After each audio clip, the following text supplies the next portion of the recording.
Hi, this is the Countess, and I'm the curmudgeon. Join us as we explore the thrilling world of general aviation.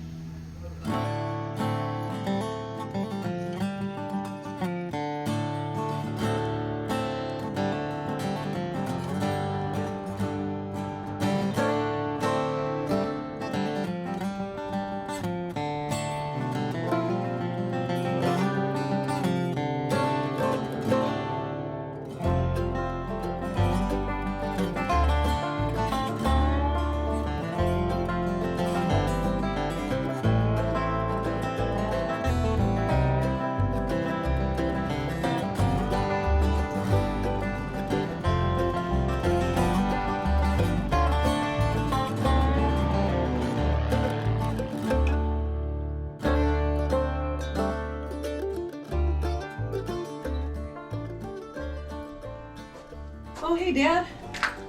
Hi, sweetie. How you doing? I'm doing fine. So you're working on that old thing now, huh? Yeah, well, I thought I'd give it a try, but I'm not having a lot of luck. I think there's something wrong with the core memory. Yeah, I can't help you out with that much. But anyway, I know you said you wanted to go up north and check out the cabin before winter. Yeah, I've got to turn off the sprinklers and disconnect the hoses, a few odds and ends like that, so. Okay. All right, well, I have a couple of things to do over in the other side of the office, so wheels up in about 60? Yeah, if we leave in a few minutes, yeah. Okay. Sounds good. All right, let me just do that and we'll head out. All right. I don't know what the devil is going on with this thing.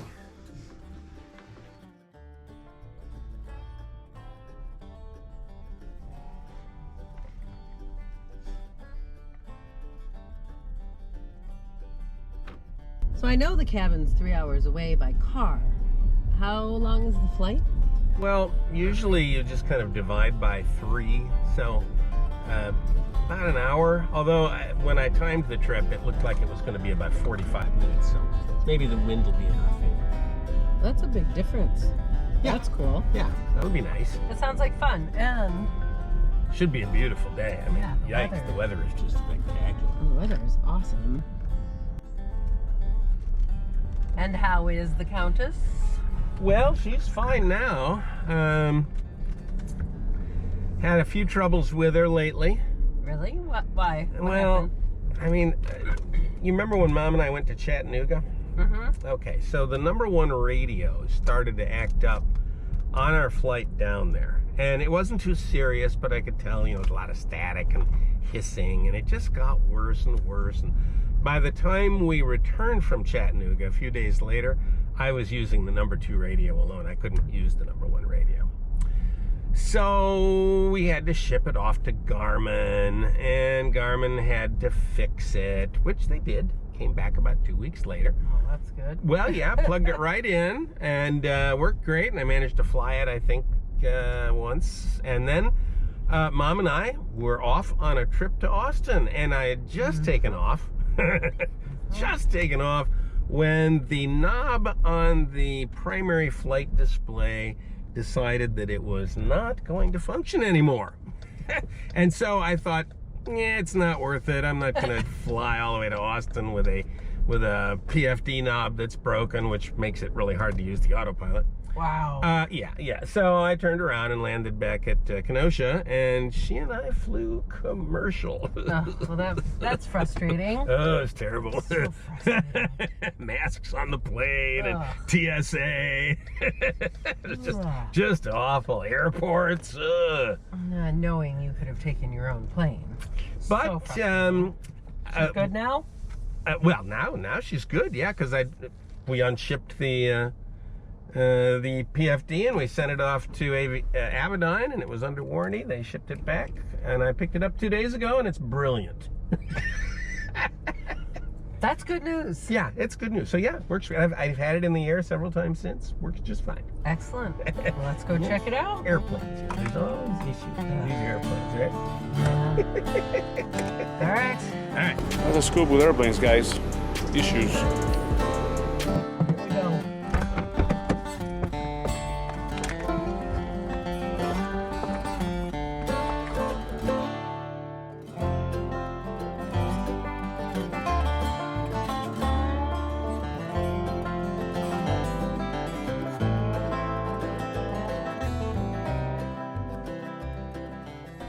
Nice easy flight from Kenosha to 82 Charlie. That's good.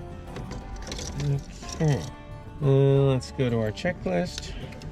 Pre-flight. Okay. Yes, we have done the pre-flight. That's good. And let's go to the next checklist. Before starting the engine, reset them all. Thank you. Before starting the engine, pre-flight's done. Emergency equipment's on board. You and I are both briefed. You remember how to do everything. Yep. And seatbelt harnesses all adjusted, so that's good. So we're going to start up the engine. Hold the brakes, it says. Battery master should come on. Watch, those doors are going to close when the propeller starts. Strobe lights come on. Good. Mixture full rich. Power lever full forward. Pump prime. 2, 3, and then boost. Lovely. Clear the prop. And power lever open 1/4 inch. And let's start her up. You ready? I'm ready. And away she goes. There we go. All right. Got 28 volts. That's nice. Get the avionics turned on.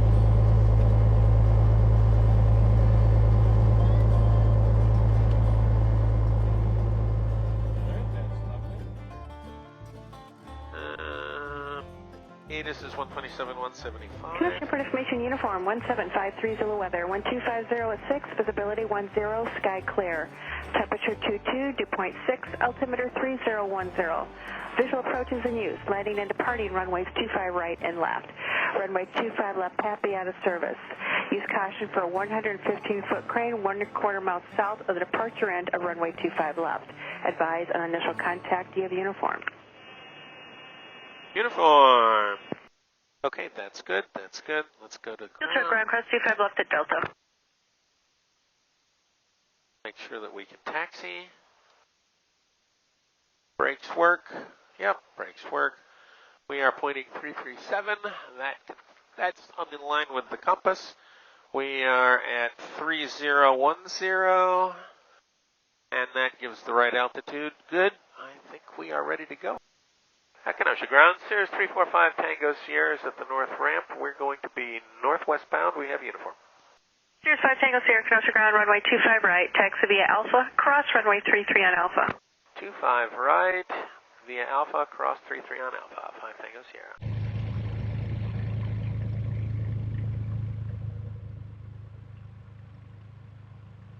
Watch for the birds. A lot of coyotes here last night.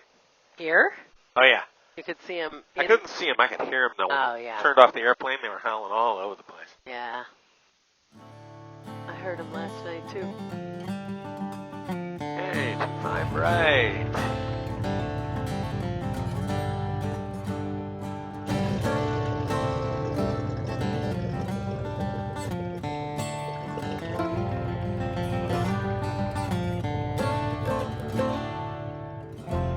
Okay, fuel caps and selectors.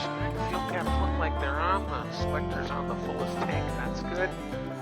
Controls and systems. Controls. Left turn up, right turn, right aileron down, turning right aileron up, left aileron is down. I can't see the rudder move. I can see the elevator move.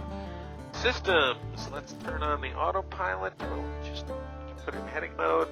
Autopilot does move, and I can brake it with the trim. That's good. Flaps should go to 50. Mixture should be full forward. Pump is on. That's good. Now we're going to do the run-up. Alright, here we go. 1700 RPM. Lovely. Let's turn on all the power juicy things, and we are still creating 28 volts right there. 28 volts. Lovely. Alright, we'll turn off all those things except for the strobe. We're going to do the mag check, 2 to the left. Okay, temperatures rise, RPMs drop, 2 to the right. Everything recovers. 1 to the left. Temperatures rise, RPMs drop, 1 to the right. Mags check out good. We're going to idle. Okay, we're idling well. Back up to 1,000 RPM. We've got our run-up done. Lights we don't need. Harnesses, you're in Let's check the trim. Okay, get the trim set. Trim is set. That's lovely. All I need is the takeoff gear clearance. And before we do that, let's make sure that the navigators know where the heck we're going. Alright, so I'm going to send that to the panel. That's good. The panel should now have a message. Yes, there it is. We're going to go there. Activate that. Thank you. And you might as well cross-fill that to the other 430 down here so that we know where we're going. Life is good. Waukegan Tower, Cirrus 345 is ready to depart. On 25 right at Alpha 1. 345 Tango Sierra, Connect Tower, runway 25 right, clear for takeoff, proceed on course. Clear for takeoff on course. 5 Tango Sierra. Okay. Gauges are in the green. Engine looks good. Fuel flow looks good. 27. 50 knots. 60 knots. 70 knots. And rotate. A little bit of ground effect. And then she just flies on her own. Yeah. Flaps up. 600 kilos, say your altitude. 2,000. I'm sorry, I didn't hear that. Say it again. 2,000, and we're currently just about a mile south of the tower, southwest. Roger, and again, that's really broken. I believe you said 2,000? Affirmative, 2,000. It is perfect out here. Yeah, it's pretty nice. Wow. Pretty nice. Let's go to 3,500. Alright, we'll just make her climb. Indicated airspeed climb. That's good. So, what did you think of Ada's explanation for what holds us up? You know, the whole Newton's third law thing. It made a lot of sense to me. The wings push lots of air down, and the reaction of Newton's third law that holds us up. I'm glad that made sense to you, Angela. Yeah, it does. But then I got to wondering, what is the little wing on the tail doing? Is that also pushing air down that holds us up? Quite the opposite, Angela. My horizontal stabilizer is actually pushing air up, not down. Wait, what? It's pushing air up? Why would it do that? Doesn't that counteract the wings pushing air down? Indeed it does, Uncle Bob, and that's what's important. Without that downward force on my tail, I could not maintain control. Okay, wait, Ada. Your wings push air down, and the reaction holds us up. But your tail pushes air up, and the reaction does what? The reaction keeps me from rotating around my center of gravity. Your center of gravity? Yes. Think about it this way. Where is most of the weight I'm carrying located? Well, the biggest, most heavy thing on the airplane is your engine. That's right. And that makes me nose heavy, doesn't it? Wait, Ada. You and I, my dad and I, weigh a lot too. And we're not on your nose. That's true, Angela, but you are sitting right on top of my wings. And my wings also hold nearly 500 pounds of fuel. Oh, okay. So that means we're really nose heavy, right? I mean, most of the weight is sitting either on the wing or forward of the wing. Right. I'm nose heavy. Now think of me like a playground seesaw. That nose heavy weight is like a big kid sitting on my nose. Oh, and so the downward force on the tail is kind of like the other kid on the other side of the seesaw. Right, Uncle Bob. Since I'm nose heavy, I need something pushing down on my tail to keep me in balance. So my tail pushes air up, and the reaction keeps me in balance. Okay, so that's why your tail is so far behind the wings. You need all that leverage back there. Right again, Uncle Bob. It's all about torque. Okay, but wait, Ada. A seesaw has a balance point on the ground. You don't. That's true, Angela, but the force of lift created by my wings pushes up just like the balance point on the ground pushes up against the seesaw. Okay, let me get this straight, Ada. You are nose heavy. Without a force pushing down on your tail, your nose would go down like a seesaw with only one kid on it. You've got it, Angela. It's all about keeping balance in the forces. So, one last question, Ada. If that horizontal stabilizer back there is pushing air up, does that mean that it's an upside-down wing? It certainly is, Uncle Bob. If you look closely at it, you'll see that its angle of attack and its airfoil shape are inverted with respect to my wings. My wings fly up, my tail flies down.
Boston traffic, 0345 Tango Sierra is turning base.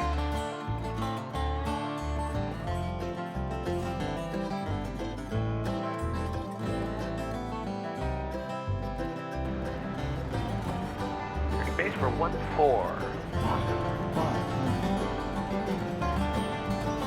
Total 3-2 before that screwball.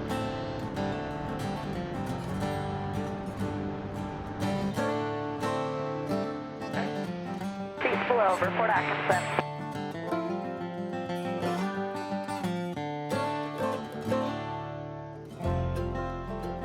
Hey, that windsock is looking like it's right across the runway.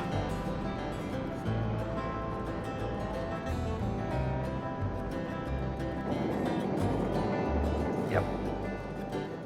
That's about it right there. Come on down. Oh, float, float, float. Damnation. And why was that? What? Why float? Why did I float? Ground effect? Did not have my second notch of flips in. Oh, I thought about that earlier too, but